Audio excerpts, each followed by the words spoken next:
Hello बच्चों। बच्चों आज हम लोग जो पढ़ने जा रहे हैं वो बहुत इंपॉर्टेंट थ्योरी है और वो है valence shell electron pair repulsion theory है ना। शॉर्ट में क्या बोला जाता है? VSEPR बोला जाता है, valence shell electron pair repulsion theory.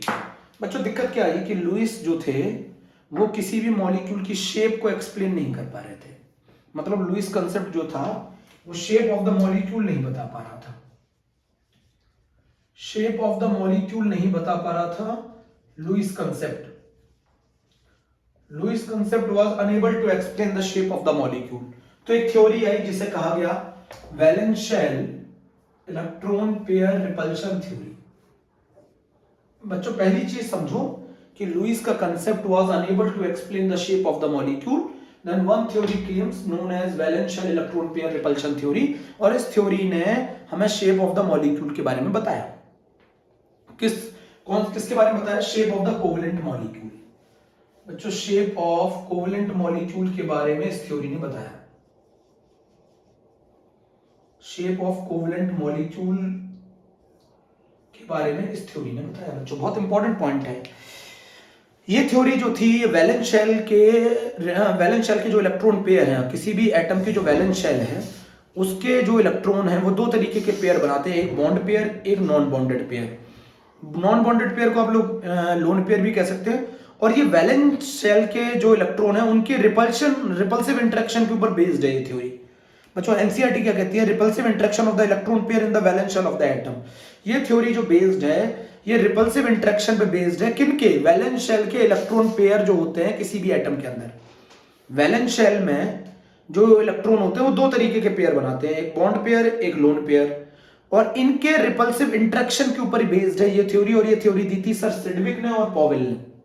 चलो फिर से एक्सप्लेन करते हैं। Valence shell electron pair repulsion theory, short में VSEPR बोला जाता है। असली में ये बताती क्या? किसी भी कोवेलेंट मॉलिक्यूल की शेप के बारे में बताती है, shape of the covalent molecule बताती है। शेप ऑफ द मॉलिक्यूल को कौन प्रेडिक्ट नहीं कर पाया था? शेप ऑफ द मॉलिक्यूल को लुईस प्रेडिक्ट नहीं कर पाए थे। लुईस प्रेडिक्ट नहीं कर पाए थे शेप ऑफ द मॉलिक्यूल को। ये थ्योरी किस पे बेस्ड है? रिपल्सिव इंटरेक्शन पे बेस्ड है। अब आपको बता दूं रिपल्सिव इंटरेक्शन पे बेस्ड है ये theory. repulsive interaction of the electron pair, repulsive interaction of the electron pair in the valence shell of atom, in the valence shell of atom। ये थ्योरी किस पे बेस्ड है? ये थ्योरी बेस्ड है repulsive interaction पे। किनके repulsive interaction के किनके बीच का रिपल्सिव इंटरेक्शन? इलेक्ट्रॉन पेयर के बीच का रिपल्सिव इंटरेक्शन, जो कि कहां प्रेजेंट होते हैं? Valence shell of the atom में। तो दो तरीके के पेयर होते हैं, दो तरीके के पेयर होते हैं। जो वैलेंस शेल में जो इलेक्ट्रॉन होते हैं वो दो तरीके के पेयर बनाते हैं। एक पेयर को बोला जाता है बॉन्ड पेयर और एक पेयर को बोला जाता है लोन पेयर। लोन पेयर बोल लो या फिर नॉन बॉन्डेड पेयर बोल लो, लोन पेयर बोल लो या फिर नॉन बॉन्डेड पेयर बोल लो। ये जो थ्योरी है आपको मैं बता दूं, वैलेंस शेल इलेक्ट्रॉन पेयर जो रिपल्शन थ्योरी है, VSEPR जो थ्योरी है, ये शेप ऑफ द मॉलिक्यूल को, जो लुईस थे वो शेप ऑफ द मॉलिक्यूल को प्रेडिक्ट नहीं कर पाए। तो इस थ्योरी ने किसी भी कोवेलेंट मॉलिक्यूल की शेप को प्रेडिक्ट किया। पेयर दो तरीके के पेयर होते हैं, जो इलेक्ट्रॉन पेयर होते हैं वैलेंस शेल के अंदर, जो इलेक्ट्रॉन होते हैं दो तरीके के पेयर फॉर्म करते हैं, वो बॉन्ड पेयर और लोन पेयर। और ये दोनों पेयर इलेक्ट्रॉन से मिलकर बने हैं और इनका जो रिपल्सिव इंटरेक्शन है उसके ऊपर बेस्ड है ये थ्योरी। तो repulsive interaction of the electron pair in the valence shell of the atom, इसके ऊपर ये थ्योरी बेस्ड है। मेरी बात पूरी समझ में आई? नहीं समझ में आई? फिर से समझाता हूं। बच्चों लुईस जो थे उनका जो सबसे बड़ा मेजर ड्रॉबैक था, तो वो एनर्जी के बारे में कोई बात नहीं करते थे, ठीक है। दूसरा, वो कभी भी कोवेलेंट मॉलिक्यूल की शेप को प्रेडिक्ट नहीं कर पाए। तो कोवेलेंट मॉलिक्यूल की शेप जिस थ्योरी ने प्रेडिक्ट की उस थ्योरी का नाम था VSEPR थ्योरी। ये कहती थी कि जो किसी भी एटम की जो वैलेंस शेल के अंदर जो इलेक्ट्रॉन है वो दो तरीके के पेयर बनाते हैं, एक पेयर को बॉन्ड पेयर कहते हैं, एक पेयर को लोन पेयर कहते हैं। और इन दोनों के रिपल्सिव इंटरेक्शन के ऊपर ये थ्योरी बेस्ड है। ये बताती है शेप ऑफ द मॉलिक्यूल को, ठीक है। अब आगे चल रहे हैं, इसके पोस्टुलेट को समझते हैं। तो कहते हैं कि पहला जो पोस्टुलेट है कि किसी भी कोवलेंट मॉलिक्यूल की जो शेप है बच्चों, किसी भी कोवलेंट मॉलिक्यूल की जो शेप है वो दो तरीके के पेयर के ऊपर बेस्ड होती है। किसी भी कोवलेंट मॉलिक्यूल की जो शेप है वो दो पेयर डिसाइड करते हैं। शेप किस किस से डिसाइड होती है? दो पेयर डिसाइड करते हैं। एक पेयर को कहते हैं इलेक्ट्रॉन, एक को कहा जाता है बॉन्ड पेयर। दो तरीके की शेप जो है वो दो तरीके के इलेक्ट्रॉन पेयर डिसाइड करते हैं, दो तरीके के इलेक्ट्रॉन पेयर डिसाइड करते हैं। एक पेयर को बोला जाता है लोन पेयर और एक पेयर को बोला जाता है बच्चों बॉन्ड पेयर। तो मैं आपको बता रहा हूं किसी भी कोवलेंट मॉलिक्यूल की जो शेप है वो दो तरीके के पेयर डिसाइड करते हैं, लोन पेयर और बॉन्ड पेयर। बच्चों ये दोनों ही पेयर इलेक्ट्रॉन कंसिस्ट करते हैं, ये दोनों ही पेयर इलेक्ट्रॉन कंसिस्ट करते हैं, ये दोनों ही पेयर इलेक्ट्रॉन से मिलकर बना होता है। तो इनके बीच में बोथ आर नेगेटिवली चार्ज, क्योंकि दोनों ही नेगेटिवली चार्ज होते हैं। क्यों? दोनों ही इलेक्ट्रॉन से मिलकर बने, तो इनके बीच में क्या होता है? इनके बीच में होता है रिपल्शन। इनके बीच में होता है रिपल्शन। मेरी बात समझी? अच्छा, उसमें एक वर्ड आता है बॉन्ड एंगल। मैं आपको बता दूं बॉन्ड एंगल का क्या मतलब होता है। दो बॉन्ड पेयर के बीच में जो एंगल होता है, दो बॉन्ड पेयर के बीच में जो एंगल होता है उसको बोला जाता है बॉन्ड एंगल।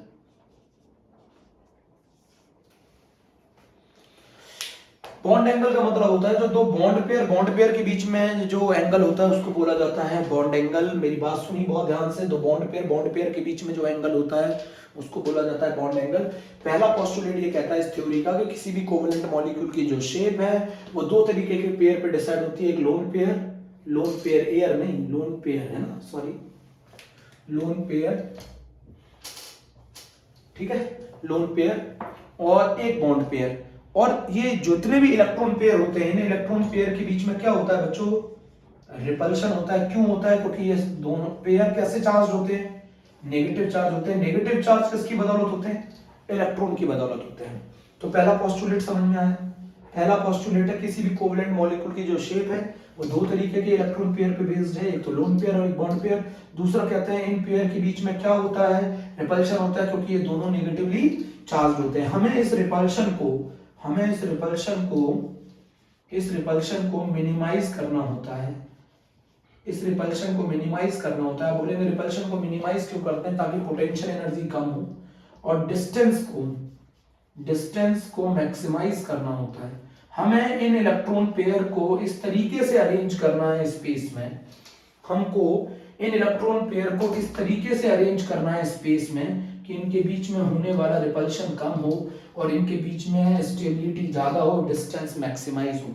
मतलब इन इलेक्ट्रॉन पेयर को इस तरीके से अरेंज करना होगा स्पेस में कि इनके बीच में होने वाला रिपल्शन कम हो और जो डिस्टेंस है इनके बीच में वो ज्यादा हो। ये बहुत ज्यादा इंपॉर्टेंट पॉइंट है, इस बात को आप समझो कि मैं आपको क्या बताना चाह रहा हूं। मैं आपको बताना चाह रहा हूं कि किसी भी कोवलेंट, अच्छा ये थ्योरी बेस्ड किस पर है? ये थ्योरी बेस्ड है repulsive interaction in electron pair के जो कि valence shell of the atom में प्रेजेंट होते हैं, उनके लिए रिपल्सिव इंटरेक्शन है।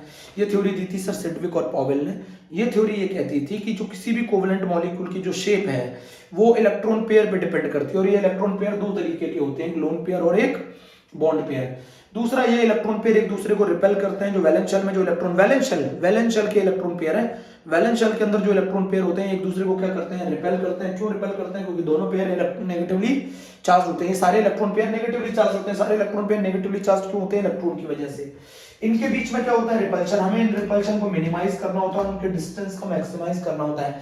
मतलब इन इलेक्ट्रॉन पेयर को हमें इस तरीके से स्पेस में अरेंज करना होता है कि इनके बीच में होने वाला रिपल्शन मिनिमम हो और इनके बीच में होने वाला जो डिस्टेंस है वो मैक्सिमम हो। आप इस बात को नोट कर लो।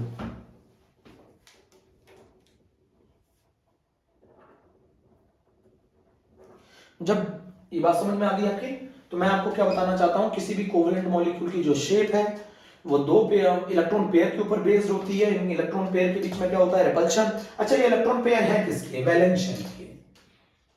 किसके इलेक्ट्रॉन पेयर है बच्चों? वैलेंस शेल के। ये किसके इलेक्ट्रॉन पेयर है? वैलेंस शेल के। मेरी बात समझी आपने?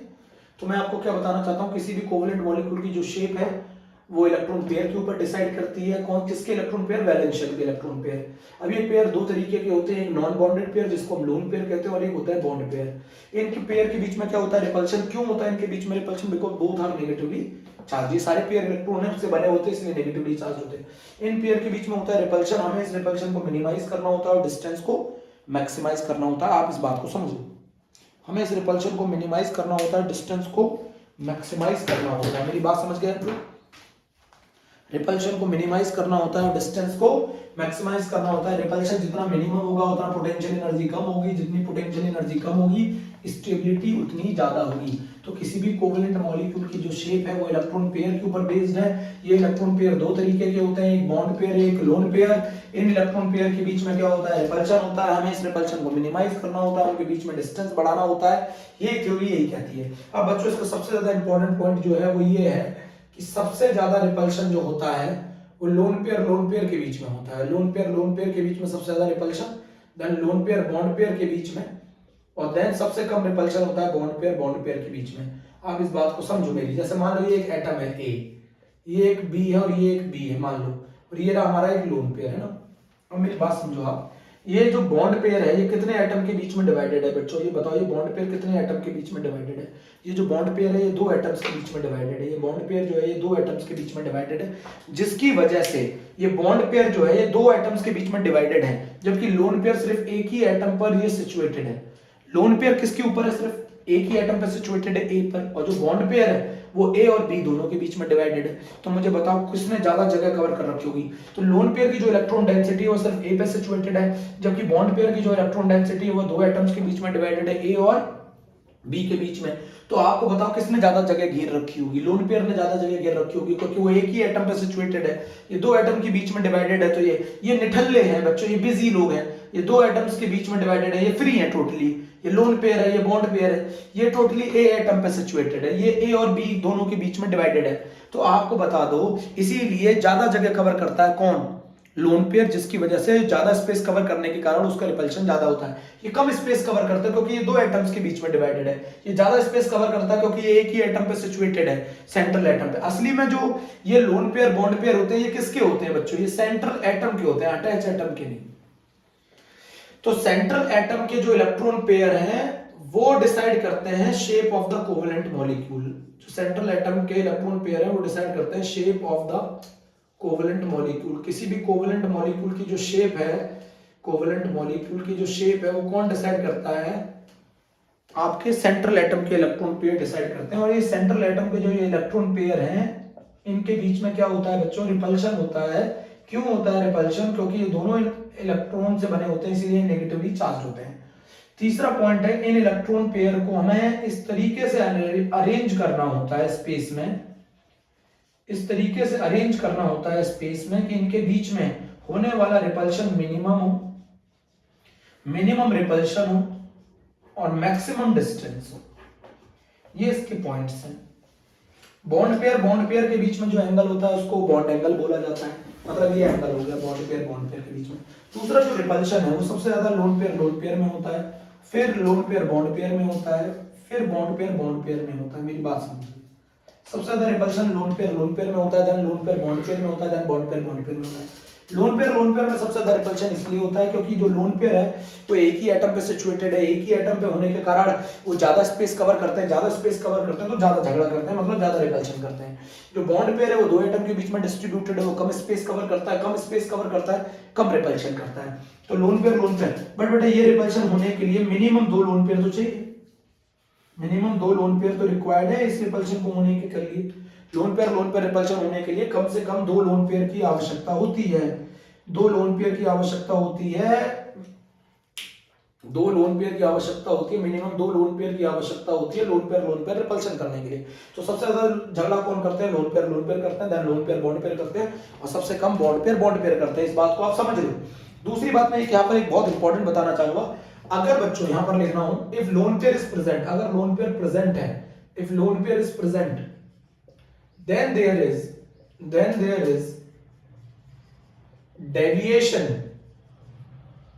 deviation आएगा in idealized shape and bond angle। किस में डेविएशन आएगा अगर लोन पेयर प्रेजेंट होगा? तो अगर बेटा अगर लोन पेयर प्रेजेंट होगा ना तो दो चीजों के अंदर डेविएशन आएगा, या तो आइडियलाइज शेप में भी डेविएशन आएगा और बॉन्ड एंगल में भी डेविएशन आएगा। क्यों? क्योंकि लोन पेयर रिपल्शन क्रिएट करेगा, लोन पेयर रिपल्शन क्रिएट करेगा, हमें इस रिपल्शन को मिनिमाइज करना है। According to the VSEPR theory, ये थ्योरी ये कहती है हमें रिपल्शन को मिनिमाइज करना है, डिस्टेंस को बढ़ाना है, जिससे स्टेबिलिटी ऑफ द मॉलिक्यूल बढ़ जाए। तो हमें लोन पेयर को मिनिमम करना है, लोन पेयर के रिपल्शन को मिनिमाइज करना है, इसीलिए हमें शेप में डेविएशन आएगा। There is a deviation in the idealised shape and the bond angle. तो आप इतना सारा नोट कर लो, स्क्रीनशॉट ले लो, जल्दी करो। 1 2 3। अब इसके अंदर बेटा दो केसेस है, आपको मैं बताऊं, इसके अंदर दो केसेस है, एक समझो मेरी बात, इसके अंदर दो तरीके के केसेस है। तो आपने ये थ्योरी समझ ली, क्या कहती है ये थ्योरी? कहती है सेंट्रल एटम की वैलेंस शेल के अंदर जो दो तरीके के इलेक्ट्रॉन पेयर होते हैं, एक पेयर को नॉन बॉन्डेड पेयर कहा जाता है, मतलब लोन पेयर कहा जाता है, और एक को बॉन्डेड पेयर कहा जाता है, मतलब बॉन्ड पेयर कहा जाता है। ये इलेक्ट्रॉन पेयर जो वैलेंस शेल के जो इलेक्ट्रॉन पेयर हैं, ये किसी भी कोवेलेंट मॉलिक्यूल की शेप को डिसाइड करते हैं। इन इलेक्ट्रॉन पेयर के बीच में रिपल्शन होता है, हमें इन इलेक्ट्रॉन पेयर को इस तरीके से अरेंज करना होता है स्पेस के अंदर कि इनके बीच का होने वाला रिपल्शन कम हो, डिस्टेंस ज्यादा हो, स्टेबिलिटी ज्यादा हो। ठीक है बच्चों, सबसे ज्यादा रिपल्शन जो होता है वो लोन पेयर के बीच में होता है, then lone pair bond pair के बीच में होता है, और सबसे कम बॉन्ड पेयर के बीच में होता है। लोन पेयर जो है वो सिर्फ एक ही एटम पे सिचुएटेड होता है, जो बॉन्ड पेयर है वो दो एटम्स के बीच में डिस्ट्रीब्यूट होता है। इसके कारण जो लोन पेयर है वो ज्यादा स्पेस कवर करता है, ज्यादा स्पेस कवर करने के कारण लोन पेयर जो है वो ज्यादा रिपल्शन क्रिएट करता है, इसीलिए लोन पेयर के बीच में रिपल्शन ज्यादा होता है as compare to the lone pair bond pair, as compare to the bond pair. बच्चों इसके अंदर जो शेप की बात अगर मैं करूं, अगर मैं शेप की बात करूं तो हम सबसे पहले आइडियलाइज्ड शेप की बात कर रहे हैं, और आइडियलाइज्ड शेप कब होती है? जब नो लोन पेयर हो। मतलब दो केसेस है, एक तो नो लोन पेयर, एक केस तो वो है जब कोई लोन पेयर नहीं होगा, और एक केस वो होंगे जिसके अंदर शेप जब डिसाइड करोगे जब लोन पेयर प्रेजेंट होगा। तो हम लोगों को दो तरीके के केसेस पढ़ने पड़ते हैं, एक केस वो पढ़ना पड़ता है जब लोन पेयर प्रेजेंट होता है, एक केस वो पढ़ने पड़ते हैं जब लोन पेयर होता नहीं है। तो हम उनको आइडियलाइज्ड शेप कहते हैं, उसको आइडियलाइज्ड शेप कहते हैं जब कोई लोन पेयर प्रेजेंट नहीं होगा। बट जब लोन पेयर प्रेजेंट होगा तो देयर इज अ डेविएशन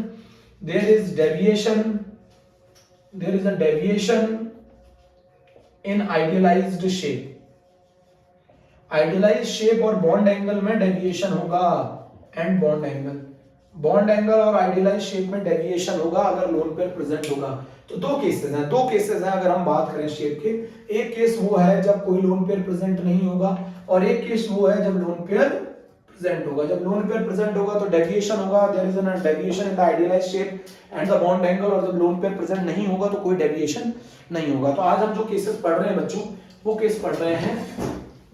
अब मान लो अब मेरे ये दो हाथ हैं, अब इन दोनों हाथों के बीच में मान लो ये दो हाथ है मेरे, और इनके बीच में बहुत रिपल्शन हो रहा है, लोन मान लो इनके अंदर ये दो बॉन्ड पेयर आप ऐसे भी रख सकते हो, बट हम कोशिश करेंगे इनको इस तरीके से अरेंज करें कि इनके बीच में होने वाला रिपल्शन मिनिमम हो। तो इनको ऐसा कैसे अरेंज करें कि इनके बीच में होने वाला रिपल्शन मिनिमम हो? इनका एंगल बढ़ा देते हैं, 180 डिग्री पे अरेंज करेंगे इनको, ताकि इनके बीच में रिपल्शन मिनिमाइज हो। मान लो एक और एग्जांपल समझाता हूं।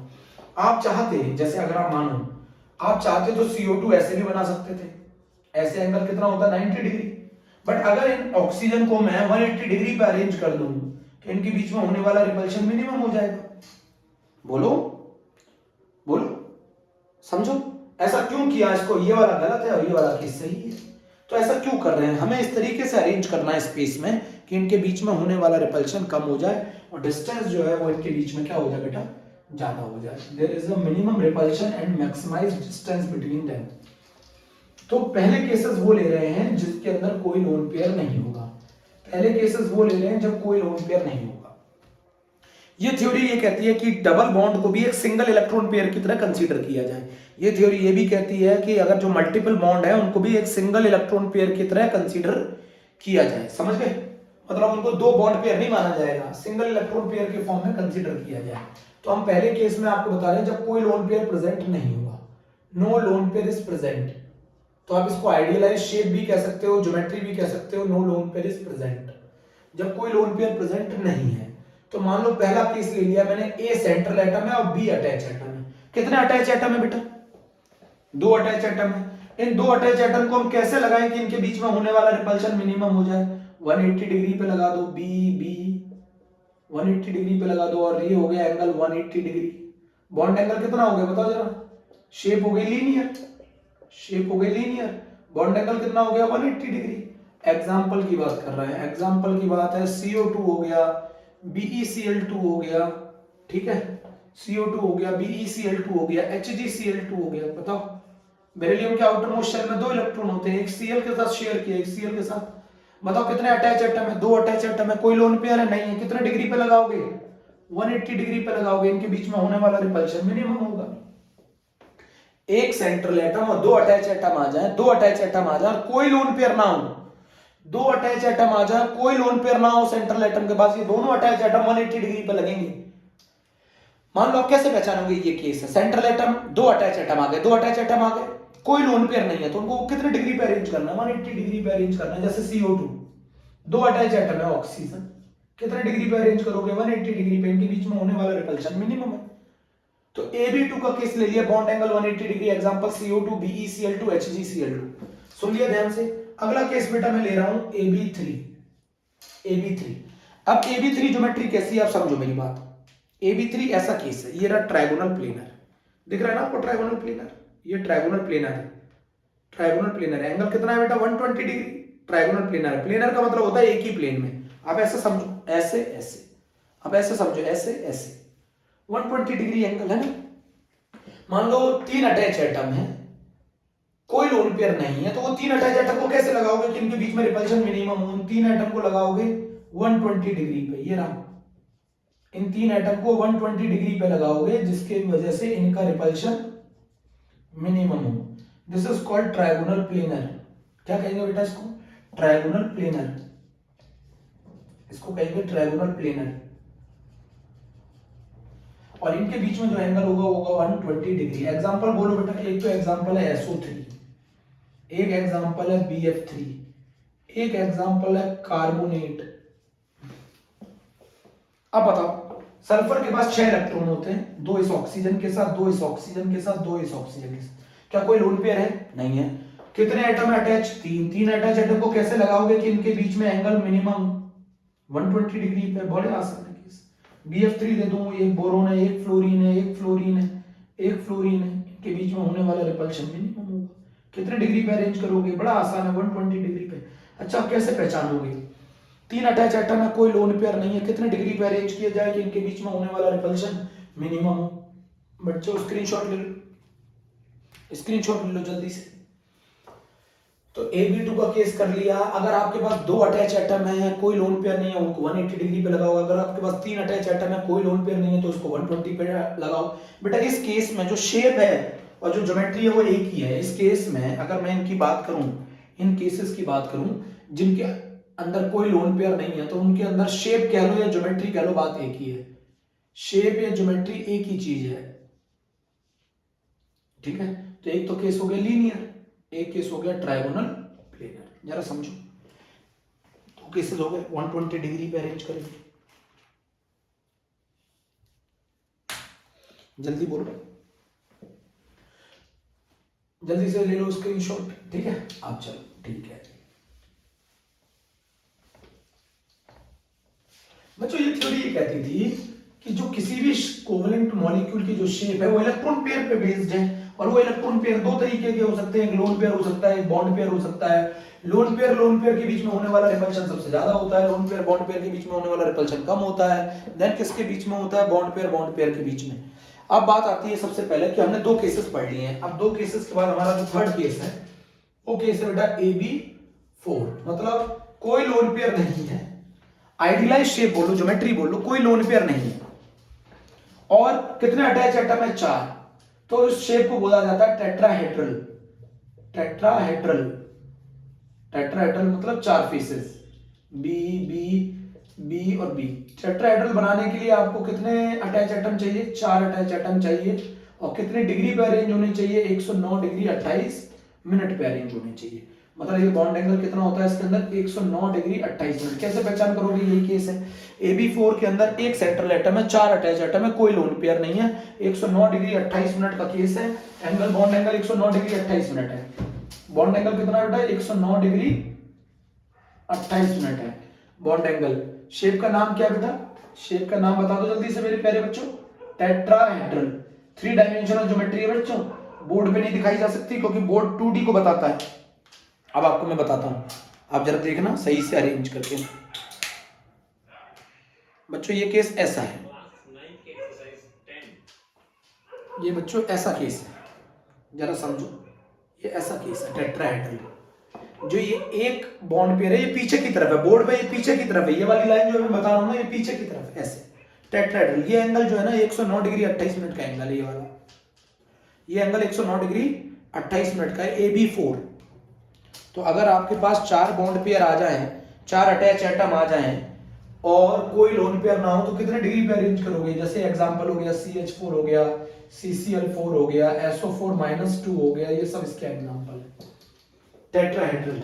जैसे CH4 में कितने अटैच एटम है? 4। 4 अटैच एटम कैसे लगाओगे? 1 2 3 और ये 4 है ना।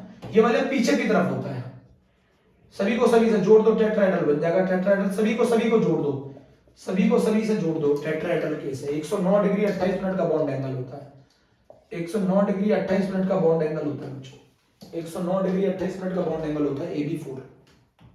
नोट किया बच्चों? सबसे ज्यादा इंपॉर्टेंट केस है ये AB5, स्टार लगा दो AB5। बच्चों इसमें जो प्लेन में होते हैं, प्लेन में वो प्लेन होता है ट्रायंगुलर, प्लेन जो बेस होता है वो होता है ट्रायंगल, बेस जो होता है वो होता है ट्रायंगल। ऐसे आप ऐसे करो, ये देखो, ये एक लाइन खींची, ये खींच दिया, ये ट्रायंगल बेस हो गया, ये ट्रायंगल बेस हो गया, ये ट्रायंगल बेस हो गया, और ये बेस के परपेंडिकुलर हो गए। आप ऐसे इमेजिन कर लो ना, ये बेस, ये ट्रायंगुलर बेस हो गया। अब जैसे ट्रायंगुलर बेस की बात करूं मैं, ये बन गया ट्रायंगुलर बेस। बच्चों देखना बहुत ध्यान से, दिख रहा है आप लोगों को? ये बन गया ट्रायंगुलर बेस, बन गया। एक इसके परपेंडिकुलर इधर हो गया और एक इसके परपेंडिकुलर इधर हो गया, ट्रायगोनल बेस हो गया। एक ये इसके परपेंडिकुलर हो गया, एक ये इसके परपेंडिकुलर हो गया, ट्रायगोनल बेस हो गया, ये परपेंडिकुलर हो गए दोनों। सुन लिया बेटा? ट्रायगोनल बेस हो गया, ये इसके परपेंडिकुलर हो गए, AB5। अब मैं आपको समझा रहा हूं, ये है बेस, ये है बेस,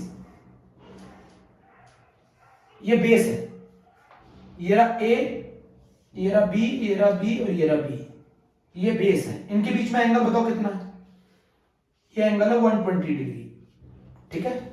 अब ये बेस हो गया और ये बेस के परपेंडिकुलर हो गए, ये दोनों परपेंडिकुलर हो गए बेस के, B और ये B। अच्छा ये बेस, ये कितना डिग्री का एंगल बनाएंगे? 90 डिग्री। 90 डिग्री एंगल इसके साथ भी बनाएंगे, इस B के साथ, इस B के साथ भी बनाएंगे, इस B के साथ, ये वाला B इन सब B के साथ, तो 90 डिग्री के एंगल कितने होंगे? अरे भैया ये ट्रायंगल जो है वो ऐसे है, और जो प्लेन के परपेंडिकुलर होता है वो ऑलवेज 90 डिग्री का एंगल बनाता है। तो ये वाला जो B है वो इन तीनों के साथ कितने डिग्री का एंगल बना रहा है? 90 का। ये जो नीचे B है ये तीनों के साथ कितने डिग्री का एंगल बना रहा है? 90 का। तो टोटल 90 डिग्री के कितने एंगल होते हैं इसके अंदर? अरे ये वाला जो B है वो इसके साथ भी 90, इसके साथ भी 90, इसके साथ भी 90, ये वाला जो B है इसके साथ भी 90, इसके साथ भी 90, उसके साथ भी 90। 90 डिग्री के कितने एंगल है? 6।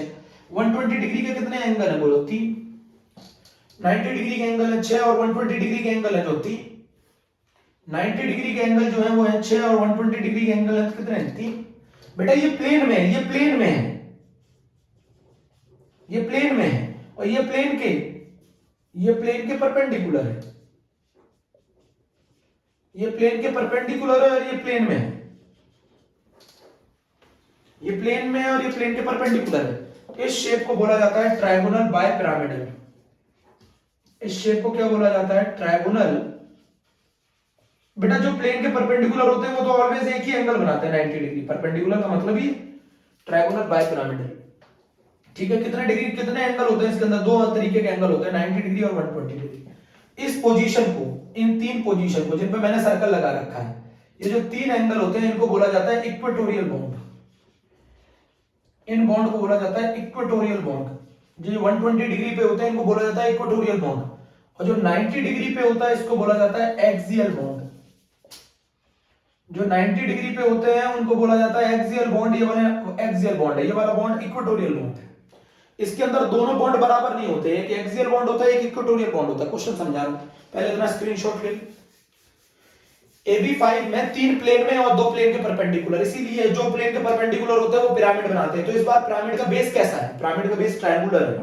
पिरामिड का बेस जो होता है बेटा वो ट्रायगोनल है। पिरामिड का बेस, पिरामिड का जो बेस होता है वो ट्रायगोनल होता है, और प्लेन के दो परपेंडिकुलर है, दोनों उसके ऊपर पिरामिड बनाते हैं, इसीलिए इसको ट्रायगोनल बाय पिरामिडल बोला जाता है। ये प्लेन है बेटा, ये प्लेन में ट्रायगोनल है और वो प्लेन के परपेंडिकुलर है, तो trigonal bye pyramidal AB5 90 degree और 120 डिग्री, इसमें दो तरीके के एंगल होते हैं, एक 120 डिग्री का एंगल होता है, एक 90 डिग्री का एंगल होता है ना बेटा, बहुत ध्यान से।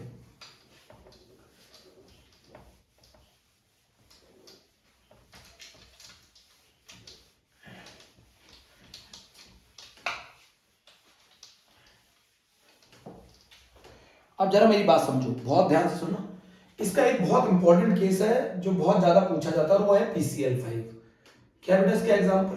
PCl5। तो तीन तो प्लेन में लगा दो ऐसे करके, पी सेंट्रल एटम है। अगर कभी भी तुम पर 5 अटैच एटम आ जाएं तो उनको तीन को लगा दो प्लेन में, तीन को प्लेन में लगा दो, और दो को प्लेन के परपेंडिकुलर लगा दो, दो को प्लेन के परपेंडिकुलर लगा दिया और तीन को प्लेन में लगा दिया, तीन को प्लेन में लगा दिया, दो को प्लेन के परपेंडिकुलर लगा दिया। प्लेन में जो होते हैं वो 90 डिग्री का एंगल बनाते हैं। ये वाला क्लोरीन है, ये तीनों क्लोरीन के साथ 90 डिग्री का एंगल बनाएगा।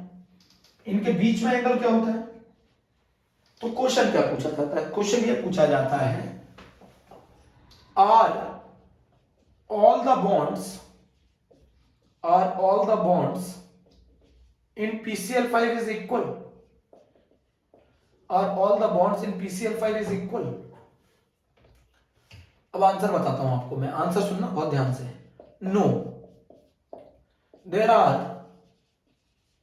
To type of bond, there are two type of bond, one is axial bond and other is equatorial bond.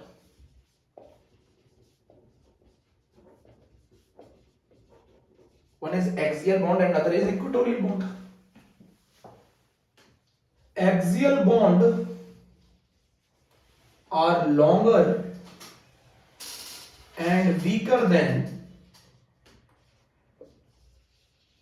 equatorial bond. Axial bond जो होते हैं वो longer भी होते हैं और weaker भी होते हैं than equatorial bond. Axial bonds are longer and weaker than equatorial bond because axial bond pair suffer more repulsion than equatorial bond pair.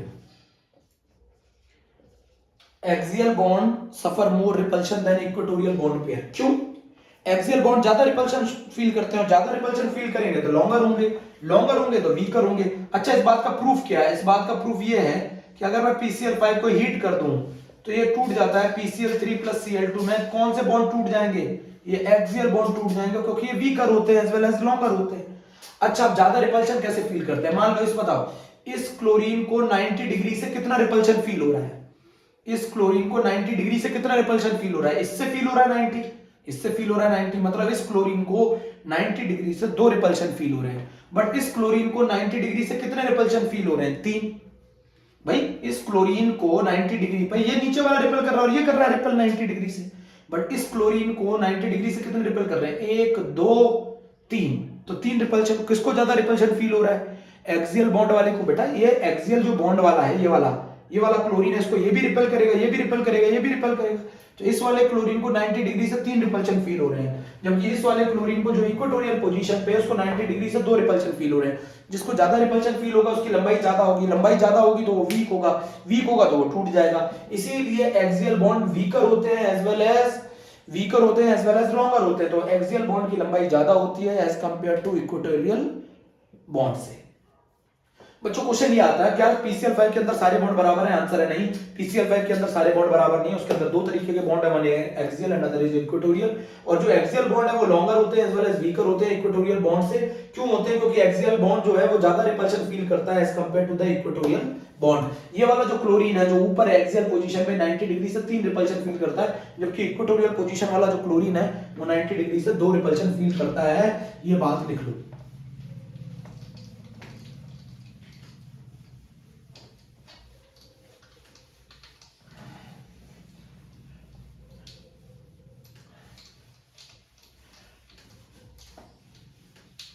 समझ गए मेरी बात? नहीं समझे? बहुत आसान। अब जरा मेरी बात यहां समझो कि अब हम केस ले रहे हैं AB6, ये वाला केस तो हो गया। तो अगर कभी भी 5 एटम आ जाएं और कोई लोन पेयर ना हो तो उन 5 एटम को 3 को प्लेन में लगा देना और 2 को प्लेन के परपेंडिकुलर लगा देना, ऐसे देखो, ऐसे 2 को प्लेन के परपेंडिकुलर, इसको बोला जाता है ट्रायगोनल बाइपिरामिडल। अब AB6 आ जाए तो 6 एटम आ गए। अब AB6 में इन 6 एटम को कैसे लगाएं? 4 को प्लेन में, 4 को प्लेन में, 4 को प्लेन में और 2 को प्लेन के परपेंडिकुलर, 2 को प्लेन के परपेंडिकुलर। अगर हमारे पास 6 एटम आ जाए तो 4 को प्लेन में, स्क्वायर बन गया प्लेन, और 2 को प्लेन के परपेंडिकुलर। जो प्लेन के परपेंडिकुलर होते हैं वो तो एक ही एंगल बनाते हैं 90 डिग्री, और स्क्वायर के अंदर भी आपस में एंगल कितने होते हैं? 90 डिग्री। तो ये वाला बी, एक तो ये वाला बी जो है इसके साथ भी 90, इसके साथ भी 90, इसके साथ भी 90, इसके साथ भी 90। बेटा स्क्वायर मान लो ना, ये किताब मान लो, ये स्क्वायर है, एक प्लेन के ये रहा परपेंडिकुलर। ये बताओ इसके साथ कितने डिग्री का एंगल बनाएगा? 90 90 90 90, सही है। और ये रहा नीचे, ये कितने का एंगल बनाएगा इसके साथ? 90 90 90 90। तो बताओ, और इनके बीच में भी आपस में कितना एंगल होगा? 90 90 90 90, है ना। तो टोटल 90 डिग्री के कितने एंगल होंगे इसके अंदर? 12। इसके अंदर बेटा कोई ऐसी कहानी नहीं है कि 2 तरीके के बॉन्ड हो, इसके अंदर एक ही एंगल मिलता है 90 डिग्री। इस शेप को बोला जाता है बच्चों ऑक्टाहेड्रल। क्या बोला जाता है? ऑक्टाहेड्रल। ऑक्टाहेड्रल मतलब 8 फेसेस, 4 ऊपर 4 नीचे, 8 फेसेस होते हैं बेटा इसके अंदर AB6 में। तो 6 एटम अगर आ जाए तो 4 को प्लेन में और 2 को प्लेन के परपेंडिकुलर। और 4 का प्लेन को हम क्या कहते हैं? इसका एक और नाम है स्क्वायर बाइपिरामिडल। और बेटा ये बहुत ज्यादा पूछा जाता है 12th क्लास के अंदर, SF6 12th क्लास के अंदर बहुत ज्यादा पूछा जाता है। AB6 की शेप कैसी होगी? ऑक्टाहेड्रल, और इसका एंगल कितने होंगे? 90 डिग्री। इसका एग्जांपल क्या है? SF6 इसका एग्जांपल है। सुन लिया ध्यान से, SF6 इसका एग्जांपल है। यहां तक आप पढ़ लीजिए, मैंने पहले केसेस पढ़ा दिए बच्चों, और वो पहले केसेस ये हैं कि जब कोई लोन पेयर प्रेजेंट नहीं होता है, जब कोई लोन पेयर प्रेजेंट नहीं होता है। बेटा एक और केस आता है AB7, एनसीईआरटी में नहीं है ये, आपकी 11th क्लास की एनसीईआरटी में नहीं है ये, एनसीईआरटी में नहीं दे रखा। AB7 7 एटम आ गए, 7 एटम में से 5 को प्लेन में लगा दो, 5 को प्लेन में लगा दो, 5 को प्लेन में लगा दो, और 2 को प्लेन के परपेंडिकुलर लगा दो। 5 को प्लेन में और 2 को प्लेन के परपेंडिकुलर। अब इसके अंदर एंगल कितना मिलता है? देखो 360 को डिवाइड करो तो कितने साइड है? कितने पार्ट्स में डिवाइड किया? जो प्लेन में, जो प्लेन में है उसको कितने पार्ट्स में डिवाइड किया है? 5 में। तो 360 डिवाइडेड बाय 5 कितना आ गया? 72 डिग्री। और जो प्लेन के परपेंडिकुलर है वो कितना डिग्री का एंगल बनाएंगे? 90 डिग्री। अच्छा मुझे बताओ 90 डिग्री के कितने एंगल होंगे? 90 डिग्री के कितने एंगल होंगे? 90 डिग्री के एंगल होंगे 10। ये वाला जो बी है ये 5 के साथ, ये पांचों प्लेन में है बेटा, ये पांचों प्लेन में है। ये स्क्वायर जो है ये प्लेन में है, उसमें जो ट्रायंगल था वो प्लेन में था, और ये दोनों प्लेन के परपेंडिकुलर होते हैं। इस शेप का नाम है PBP, पेंटागनल बाइपिरामिडल। बेटा एक पिरामिड ये बनाता है, एक पिरामिड ये बनाता है, ये बेस होता है। एक पिरामिड ये बनाता है, एक पिरामिड ये बनाता है, ये बेस होता है। इस शेप को कहते हैं पेंटागनल बाइपिरामिडल। क्या कहते हैं? Pentagonal bipyramidal. ये सिर्फ एक ही शेप है हमारे पूरे कोर्स में, और ये है IF7। हमारे पूरे कोर्स में एक ही शेप है ये IF7। AB7 का एग्जांपल है PBP। PBP का मतलब है पेंटागनल बाइपिरामिडल। IF7 इसका एग्जांपल है, IF7 इसका एग्जांपल है पेंटागनल बाइपिरामिडल। पेंटागोनल बाइपिरामिडल इसका एग्जांपल है IF7। इसके अंदर 2 एंगल मिलते हैं, ये जी में पूछा गया क्वेश्चन है, 72 डिग्री और 90 डिग्री। 72 डिग्री वो जो प्लेन में है, प्लेन में आपने क्या किया? 360 को 5 पार्ट्स में डिवाइड कर दिया, यहाँ 360 को 4 पार्ट में डिवाइड कर दिया। प्लेन के एंगल निकालना बहुत आसान है। PBP, pentagonal bipyramidal. IF7 इसका इकलौता एग्जांपल है, इसका एग्जांपल है SF6 से, AB7। ठीक है, किसमें आया था? G2014 में। ओके बच्चों, थैंक यू। आज का हमारा ये पहला पार्ट खत्म। कल अगला सेकंड पार्ट आएगा जिसमें मैं बताऊंगा जब लोन पेयर प्रेजेंट होगा तो कितना आइडियल ज्योमेट्री में डेविएशन आएगा। ठीक है, ओके, थैंक यू।